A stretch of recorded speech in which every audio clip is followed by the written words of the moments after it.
سلام بچه ها، به کانال یوتیوب من خوش اومدین. خوشحال میشم که کانالمو سابسکرایب کنین و زنگوله رو هم روشن کنین که از ویدیو جدیدی که میذارم با خبر بشین. مرسی برای حمایتاتون، دمتون گرم. خب من میخوام امروز تکنیک هایی که جو ساتریانی خیلی استفاده میکنه رو بررسی کنم براتون و آنالیزش کنیم که اصلا ببینیم تک تک این تکنیک ها چیا هستن و کلا این تکنیک ها یه جورایی شدن عادت جو ساتریانی، یعنی تو اکثر موزیکاش این تکنیک ها رو به شکل مختلف داره استفاده میکنه و شده امضای جو ساتریانی.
اول از هر چیز میخوام راجع به نوع نگاهش به مودها و آکوردها داشته باشیم که مثلا الان اگر که یه اسکیلی مثل ای میجر، یعنی تونیک اگر که ای میجر باشه، نوع نگاهی که به مود آونیان داره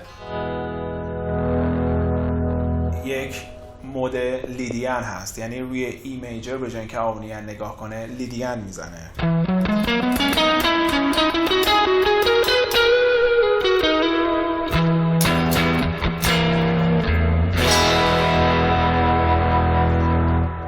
و درجه دومو که مود دوریان هست، یعنی فا دیز و بر اساس دیاتونیک بعد مینور باشه، اینو در واقع میجر میکنه و میجری هم میکنه که هفتش کوچیک باشه، یعنی سیم یک که ای یعنی می میشه درجه هفت کوچیک فا دیز، میشه دامینانس، و درجه چهارم رو بهش اضافه میکنه که سیم دوممون میشه سیم دوم آزادمون که میشه نوت سی و خیلی جذاب هست این صدا که میشه آکورد دامینانت 7 ساس 4 که اگر بخواید روی این ایمپرووایز داشته باشین میتونین مود میکسولیدیان رو بزنین، میتونین میکسولیدیان پنتاتونیک بزنین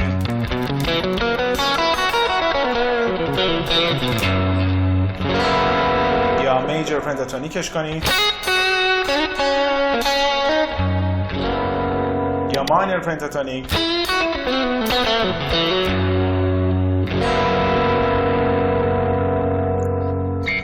و این بازی رو خیلی توی موزیکای ساتریانی ما میشنویم که مثلا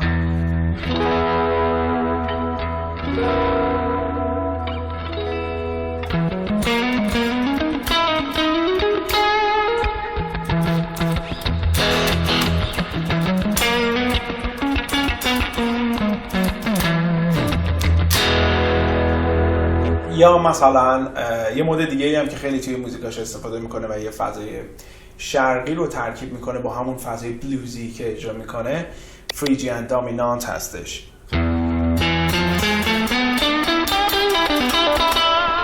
یعنی در واقع دوش کوچیکه، سهش بزرگه و هفتش هم کوچیکه.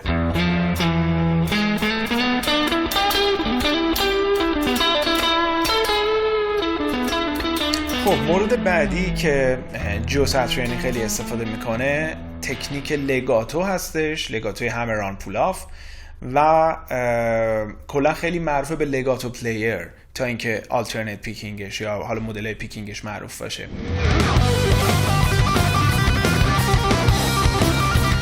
و کلا شما باید اگر میخواین که خیلی لگاتوی قوی داشته باشین که بتونین حالا لیک هایی که جو ساتریانی استفاده میکنه رو استفاده کنین و استایلش رو بگیرین، خیلی باید دست چپتون رو بتونین قوی کنین.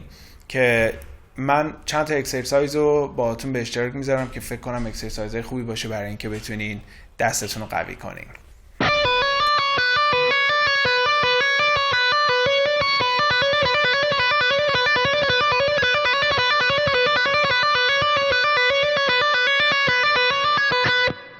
خب این پترنی که الان شنیدین توی مود سی اولیان بود، روی سیم 1 3 تایی تریپلت، یه بار 6 تایی و یه بارم دولا چنگ زدمش که خیلی تمرین خوبیه برای اینکه بتونین فریزینگ های ساتریانی رو بهتر درک کنین و اجراش کنین. همین میتونین رو جای مختلف بیارینش بالا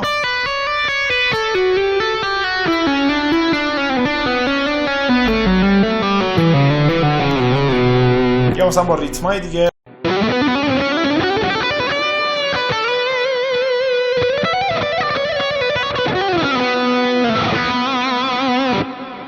اکسرسایز دیگه هم هستش که اینم باز دستتون رو خیلی میتونه گرم کنه همیشه و به صورت کروماتیک از تک تک انگشتا رو میتونین تمرین کنین، فقط با یه ریتم منظم تمرین کنین اینو و کل 6 دسیمو باش بیاین بالا.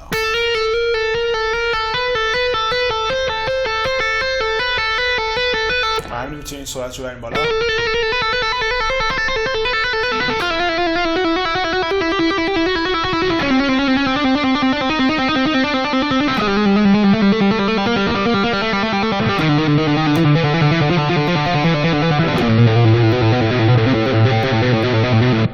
من بعضی رو میبینم که دستشون خیلی میشکنن موقعی که میخوان لگاتو بدن، یعنی دست اصلا این کار رو نکنید که دستتون بشکنه. دستتون همون حالت صاف دسته رو بگیره و همونجا شروع کنه به لگاتو زدن. این خیلی میتونه تأثیر بذاره روی راحت تر لگاتو زدن شما.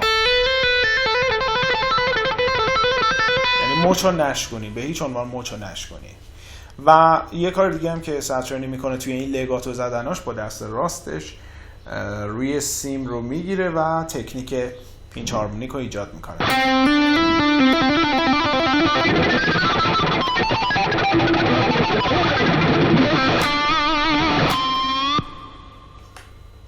خب تکنیک بعدی ترکیب نچرال هارمونیک، پینچ هارمونیک و استفاده از ومی باراش رو میخوام بگم که برای مثلا فضا سازیایی که ایجاد میکنه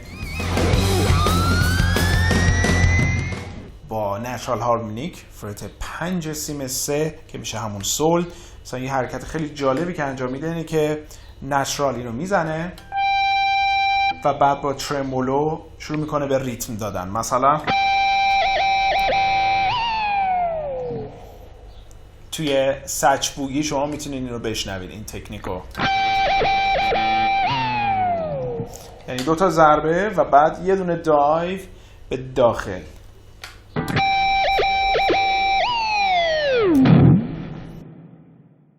یه حرکت دیگه ای که انجام میده اینه که با دست چپ دسته ومی بار رو میگیره و همین که انگشتشو میذاره روی دسته ویبراتو، شستشو صاف میگیره روی فرت 24 سیم 3 که باز دوباره اکتاو فرت 12 سیم 3 هست و همینطور اکتاو فرت 5 سیم 3 و همینطور سیم 3 آزاد. کلا صدای سولو میده فرت 24 که برای گیتاریستایی که حالا گیتارشون 22 فرت هست میتونن حدودی این پیدا کنن این فرت 24 رو و در 60 صاف بگیرن و اینجا دوباره نچرال هارمونیک ما داریم و دوباره همون حرکت دایو رو اینجا هم انجام میده، یعنی به این صورت، ولی برعکس، یعنی از داخل بند میکنه رو به بالا.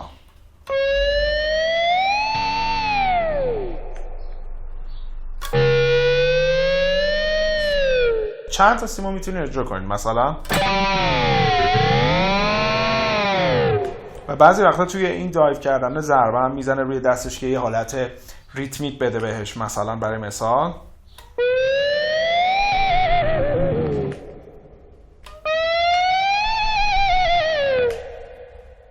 یه حرکت دیگه هم که استفاده میکنه اینه که رو به عقب هم ضربه میزنه، که این فرقشون اینا با هم دیگه اینجوریه که اگر من ترمولو رو به داخل فشار بدم، خب نوت به سمت بم شدن میره،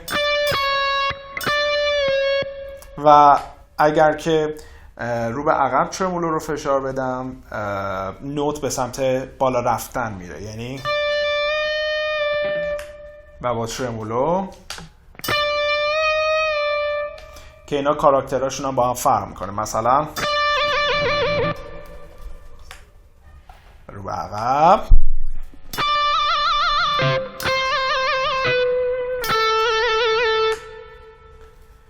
که توی موزیک وارم از ساترینی میتونین این رو بشنوید که چقدر قشنگ فضا تو سولوش ایجاد میکنه.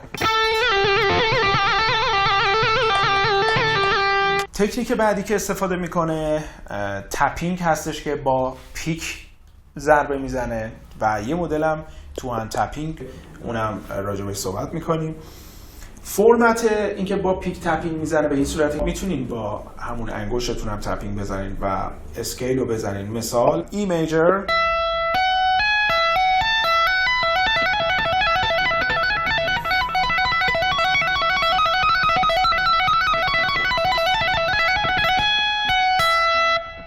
ولی فرمتی که ساترینی داره اینه که با بغل پیکش این ضربه ها رو میزنه. برای مثال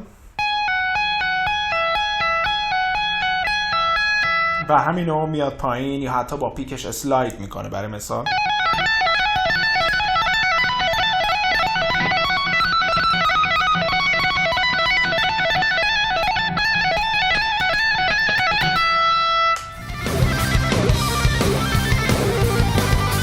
و یه فرمت دیگه هم که داره برای دو تا دست تپینگ زدن، باز دوباره میتونید توی آلبوم سرفینگ وید آلیانس آهنگ میدنایتش بشنوین، هم میتونین توی آهنگ فورگاتن پارت 1 این تو هند تپینگش رو بشنوین که چقدر قشنگ و ساده این فرمت رو ایجاد میکنه که انگار داره پیانو میزنه. مثلا توی میدنایت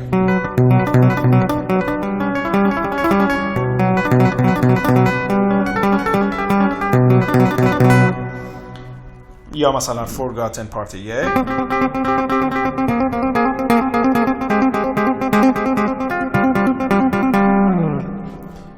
و اینجوریه که اگر من بخوام با یه آکورد این مثال شروع کنم، مثلا مثل دو ماژور، اینجوریه که تونیک 5 درست و 3 بزرگ رو روی سیم 4 و تونیک روی سیم 2 که میشه فرت 8 سیم 6 1 تونیکمون 2، سول 5 درست، فرت 10 سیم 5، فرت 14 سیم 4 میشه 3 بزرگ، و اکتاف فرت در واقع 13 سیم دوم. و با ریتم ساترینی بخوام بزنم، یا و همینو شما میتونید یه کورد پروگرشن درست کنید، مثلا دو میجر، ری مینور، می مینور و همینا رو بزنید. فقط توی ری مینور و می مینور حواستون به 3 کوچیکم باشه.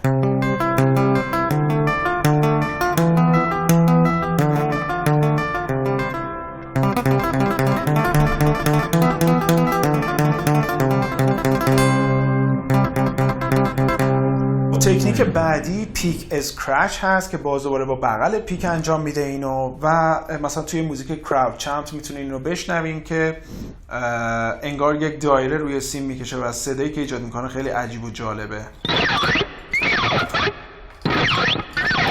یا مثلا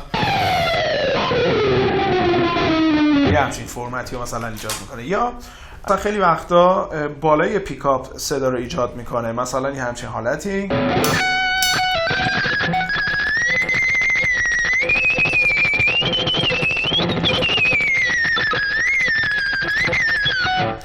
یا مثلا با کنار پیک شروع میکنه به ترمولو پیک زدن روی ته سیم، جایی که سیم رفته توی ومی بار و شروع میکنه به ترمولو پیکینگ زدن.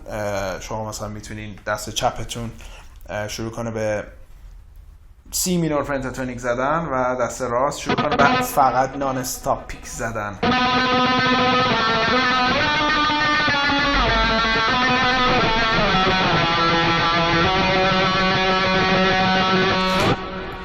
و قطعا این تکنیک پدر سیمو در میاره و همینطور پیکتونو، پس مراقب باشین توی استفاده کردن ازش.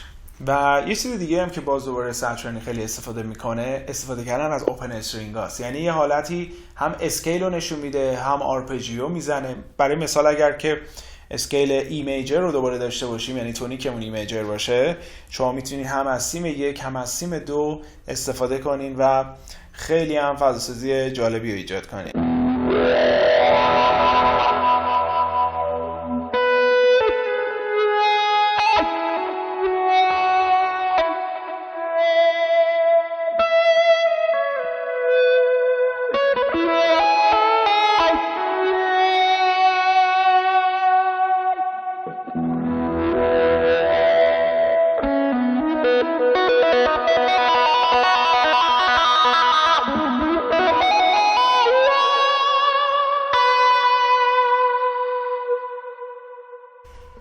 خب اینم از این قسمت. امیدوارم که استفاده کرده باشین. بازم ممنون برای حمایتاتون و کامنت های مثبتی که برای من میذارین. دمتون گرم.